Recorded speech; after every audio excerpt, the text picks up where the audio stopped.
slowly crept into the sky. It filled the morning air with warmth and life. Sounds of birds in harmony, and you there right next to me.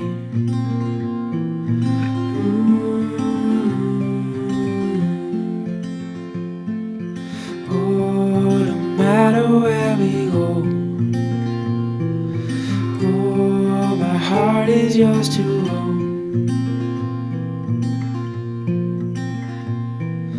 Through all the storms, I'm by your side.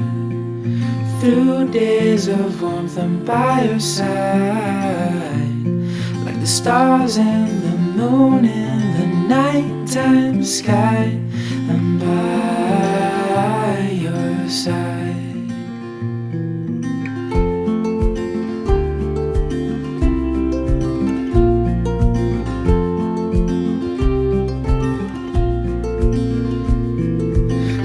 In cold nights with your hand in mine, all wrapped up warm, sitting by the fire. This life is the best, living wild and free, with you there right next to me. Oh, no matter where we go, oh, my heart is yours to own. Through all the storms, I'm by your side. Through days of warmth, I'm by your side. Good morning. Long time no see, friends. Holy wow. Actually, I got to looking, and I think our last coffee chat that we did was here at Dad's. Yep. And we had just found out about Dad's brain tumor, and that threw us all for a loop. And we mentally couldn't stay just on. Too much. I mean, most of you on here are already following us on the main channel. So you already know, so we're not gonna you know the chaos that is commenced, and just too much. We've done everything that y'all have talked about, though, you know, and preaching the whole thing that family first. So that's what we've done, that's what we focused on, but we keep talking and teasing you. Like, hey, we're going to do these. We're going to do these. Yeah. And I think I finally got her convinced that just quit telling everybody we're going to do it. And maybe one of these days we'll do it. But it's crazy how, whatever you're going through in life. And we are not an isolated island going through stuff, right? So everyone's going through something.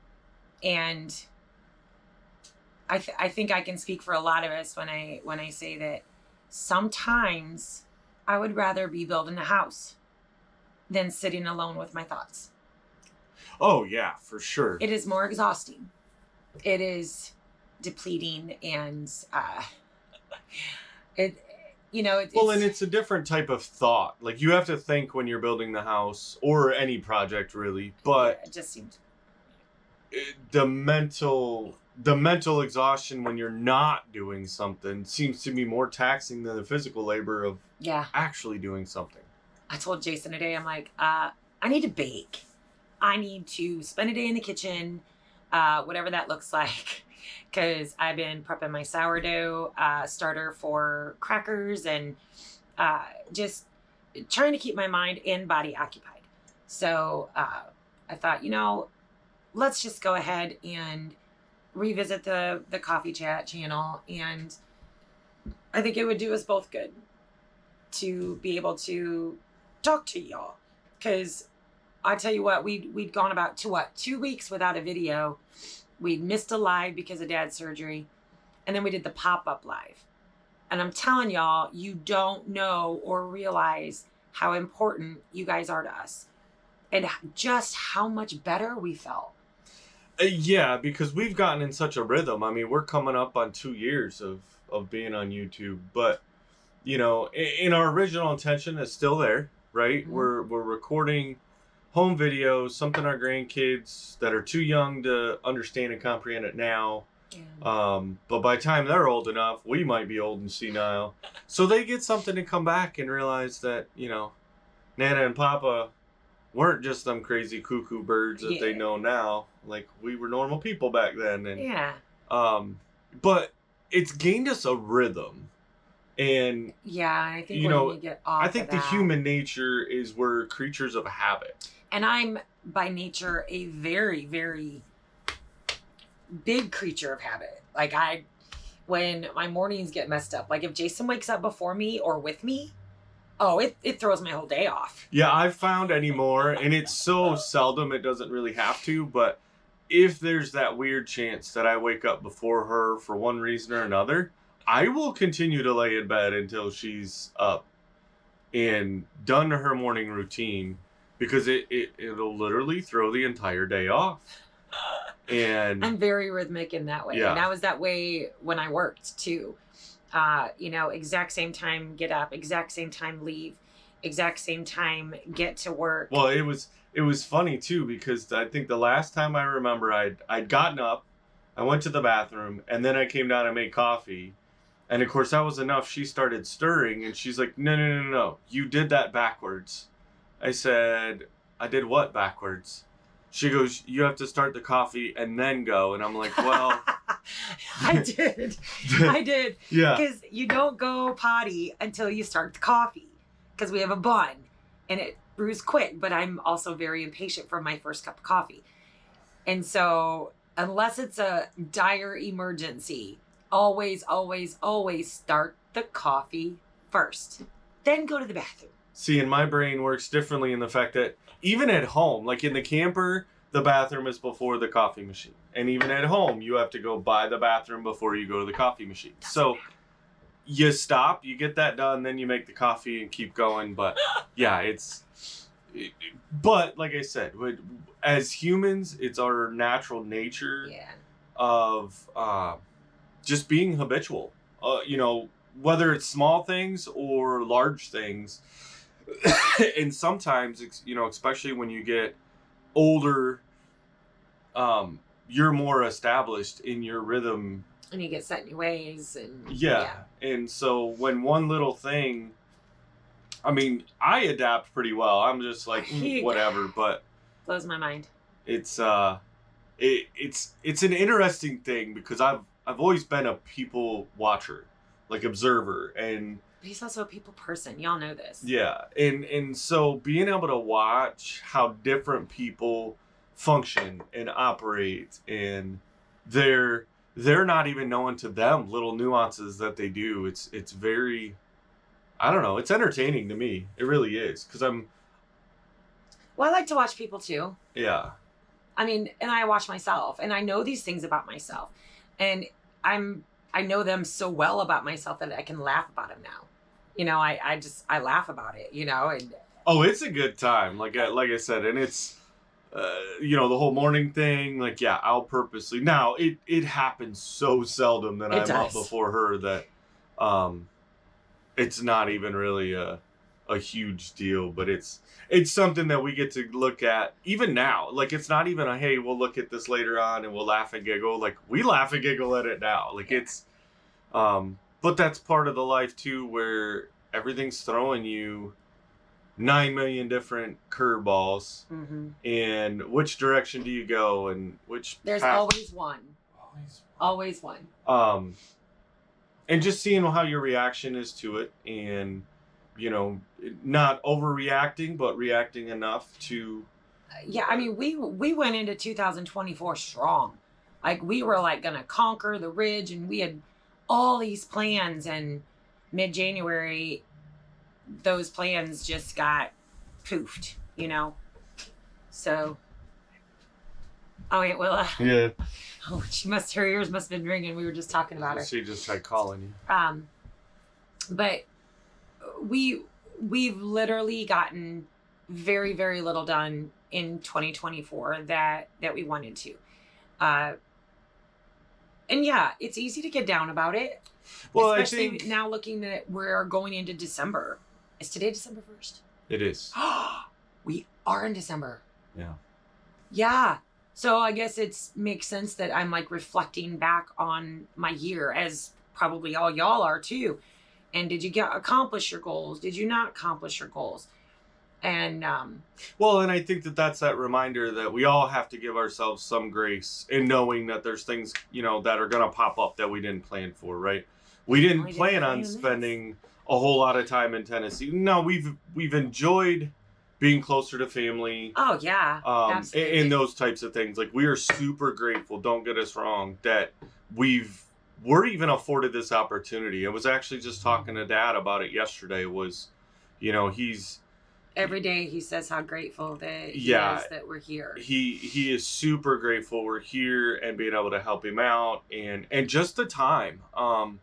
I mean, because we all as families and as society, right? We move away from one another. We move to what our job is or what is going to benefit our personal needs, vice the needs of an entire group. You know, like the families coming together and living within a 20-minute radius of one another their entire lives for multiple generations. It's not like that everywhere. It's pretty non-existent. But a lot of that's coming back, y'all. And I think I think because of, and we won't get into the whole politics of things, right? But because of the state of the economy right now, families have to come back together because it's the only way that they can live. And so, it's not to say don't follow your dreams. And I think one of the hardest things to hear my dad say when we are here, and he's brought it up multiple times, and he can't even get the sentence out without tearing up, was, you know, he was along with us. I know we weren't YouTubers at the time and we didn't have video of it, but Dad was with us out in Arkansas. He was aware of our trips to Alabama, to Georgia, because this was our home base, right? So, and he said it multiple different ways, but the gist of it is, he was, in his mind, he just kept watching us look further and further away from here, but still hoping and holding out that we would choose something close by. And I remember asking him one other time that we were here, I was like, well, Daddy, why didn't you ever say anything? I mean, I knew that he wanted us here. I knew our family, and I think there was in some of those initial visits where we knew we were coming here, you know, we came and visited before just as a visit. But when we started coming down, land searching, he had made that comment a couple different times there. But for us, and he understands it. I mean, he did the same thing himself. That's how he ended up in Tennessee. And he's told me, you know, I wanted you to follow your dreams. Yeah. I wanted you and Jason to do what was best for you. But it's still hard for him to even say it without crying, because I think the dad in him now is just like kicking himself in the butt that he didn't push harder, you know, because like he loves having us here. Yeah. And it's a hard thing because you're torn, right? Like, we're very well torn between being here all the time for Dad versus following our dreams. And it would be different if we were 20-somethings and we had our whole lives ahead of us. But this has just kind of heightened that realization that we're not getting any younger. And we have dreams and we want to fulfill our dreams too. So struggling with that balance, and it could be, you know, fill in the blanks to make it apply to you, because we all go through those moments when we are chasing our own hearts and yet chasing our minds, and you have to make those decisions, and it's really hard. And I don't have an answer. I wish I had some big blue blossom of wisdom to share, but I really don't, because that is one thing that I do struggle with, is that desire to want to be here for Dad all the time versus us doing what we're doing on the ridge. Well, and I think that's the natural hardship of, you know, in this case, it's Dad, but, you know, we all look at it, right? We all have, you know, two set of parents. You know, we got a mom and a dad, whether they're still around or whether you still communicate with them or not. Like, you've got one mom, one dad, and, you know, based on your family dynamic, obviously you might, you know, have step parents or something like that. But, you know, we only get one of each. And then to watch them get older and need to rely on you a little more, That's where it gets hard. I think that's the hard part of the dynamic. And then, I think the hardest part in like I said, being a person observer, right? A people watcher and seeing how people function, you take somebody like Dad, and like I remember even with my own grandpa, was you have a very strong, very independent, very reliable, resilient, booming monstrosity of a man. When you looked up as a kid, definition of a man, that's the picture that came up was. Yeah. And then to see them in their elder years, more frustrated that they're old than they are in the fact that because of the lack of abilities.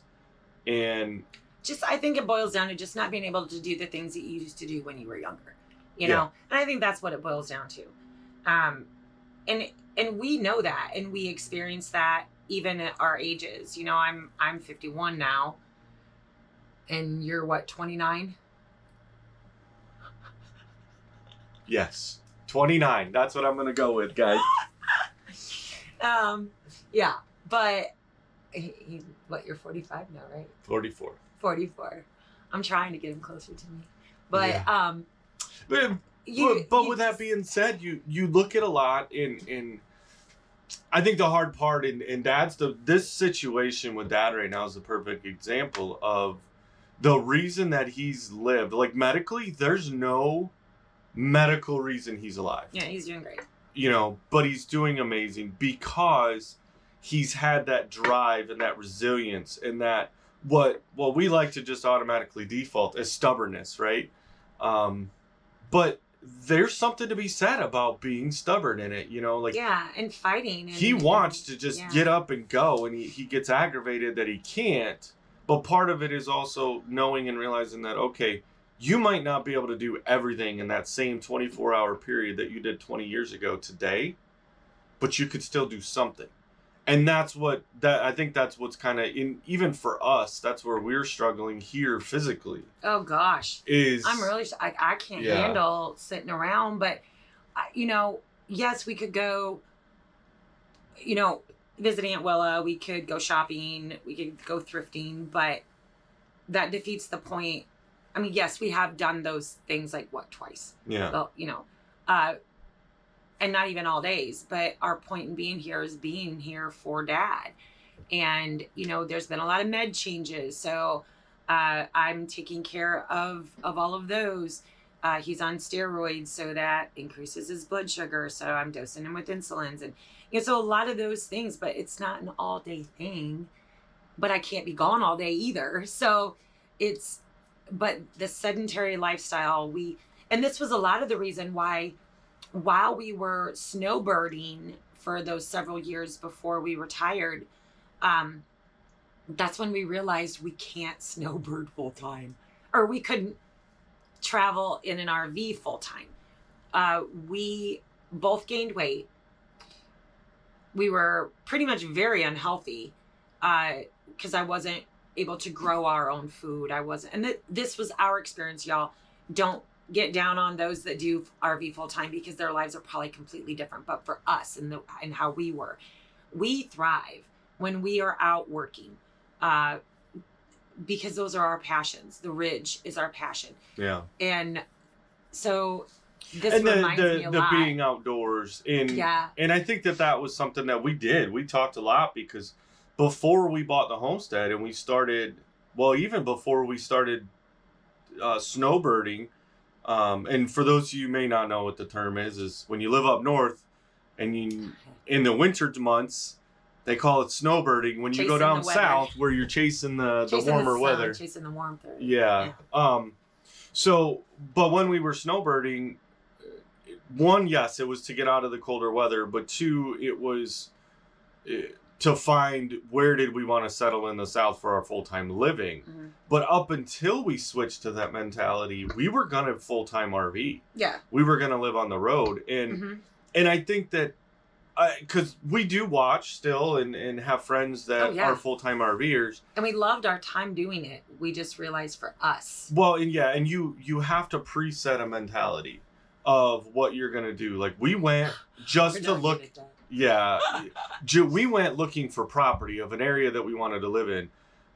What I've seen that have made, in my opinion, what has made people that live full-time RVing successful in that, where they don't lose their mind, they don't get out of shape, is they go to an area and then they spend that time exploring the area. And they immerse themselves in the Yeah, community that's where you're, a lot of them, what we have seen is there's all these, natural wonders of America, right? Like go to the Grand Canyon or going up to the Statue of Liberty or, going down to the desert, or is it a goal to say, hey, I've put my feet in the Atlantic and the Pacific and the Gulf of Mexico, or, can I hit all 50 states by driving?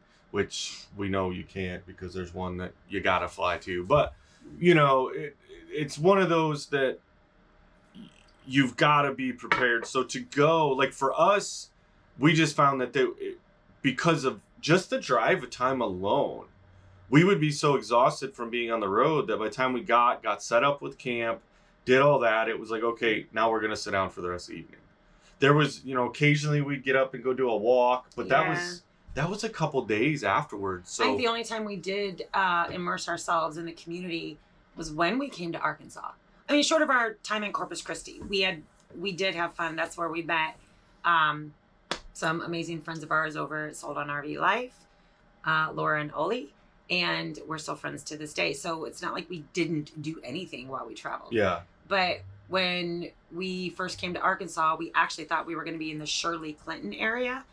And so we actually stayed in the Mountain View area and then later on in the Shirley area. And we ended up going to the VFW bingos each week. And we had so much fun, like getting to know people. And we would just strike up conversations in Walmart with anyone that was willing to talk to us, waitresses that waited on us. And what do you love about the community? What do what is the biggest downfall? Because we really thought that is where we were going to be. Well, and you can only believe what's on the internet so much too. Like we did research on the internet of the area, what we could, what the history was, those types of things. Citydata.com became our best friend. Weather, population, how many people are there, that kind of thing. But nothing beats being able to talk to the people, ideally, that were born and raised there, and ask them the question of, why do you love it here? Why are you still here? And what is there to do around here? And but the joke was on us. Yeah, I mean, because we ended up choosing land that ended up being in the town that we did not want to be in. Yeah. Yeah, but that's you'll have to go back and look at other videos. That's been a blessing in itself. It is. For a multitude of reasons. Oh yeah. But yeah, we just it's hard, guys. Our brains are going crazy. Our bodies are going crazy. Yeah, when we're used to just the go and going back, so reverting back now that we've done this whole squirrel moment of multiple. No one's surprised. See, no, guys, they're not. Haven't changed that much. But sometimes, believe it or not, we'll remember to come back to the original. Okay, let's circle back. Which was. Which I don't know. Yeah, now I done forgot. Okay, we got it. It's lost. It sounded good. Anyway, guys, we just wanted to pop on here and say that we're really going to try. The one good thing about having a little bit more time to sit and think about some things is. Ooh, I remember talking about we don't. Dad. Yeah, we didn't have a lot of time left, but I think that we do. And 2024 was successful for us, just in ways that we didn't expect. Yeah. And you're never prepared to have to uproot and go to a different position or, different states or anything. But we've made some improvements in being able to get the squatch here. Yeah.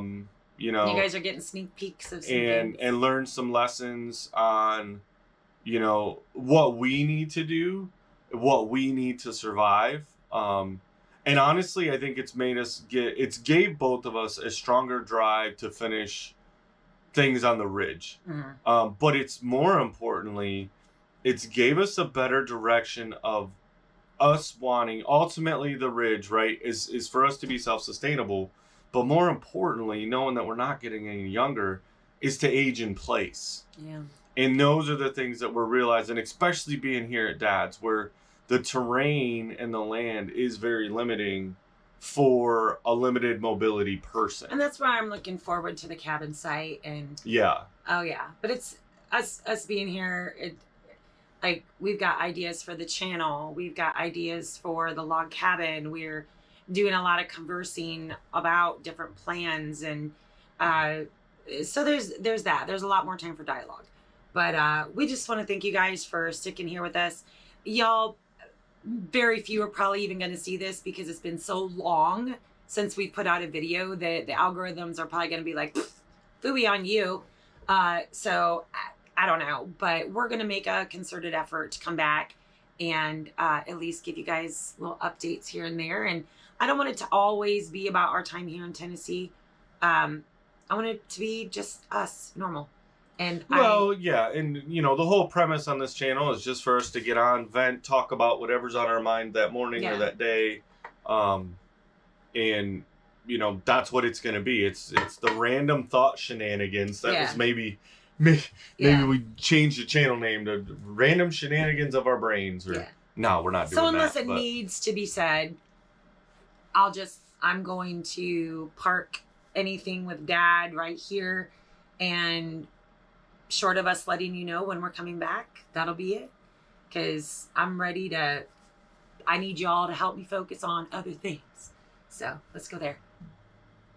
Shiny squirrel things? Well, right now I got to go call Aunt Willa back, and then that was Daddy that was just going to now call. Yeah. All right, guys. All right. So thank you for staying around with us. We'll see you, and always find the positive, guys. The sun is shining out today, and no matter where, the sun's always shining, no matter where you're at. Even if it's above the clouds. Cheers. Later.